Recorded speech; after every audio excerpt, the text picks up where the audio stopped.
If you're taking AB Pre-Calc and you're into Arduino, watch this video.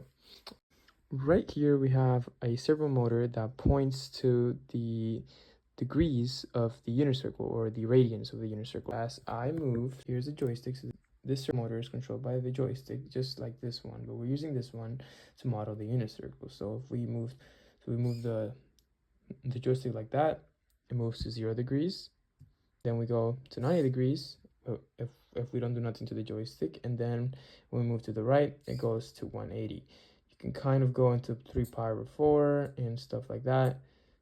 If you go careful with it, these are a little bit delayed because they're not the greatest servos, but if you get some high quality servos, they will not be as delayed.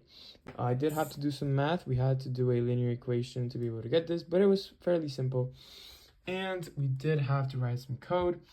And here is the code. We had to use the serial monitor. So here you can see the X values and the Y values, or the coordinates of the joystick. Okay. So if you guys are taking a pre-calc and the test is tomorrow, you guys need to study for the unit circle, then use Arduino if you're into Arduino, and study for the unit circle this way. Follow for more.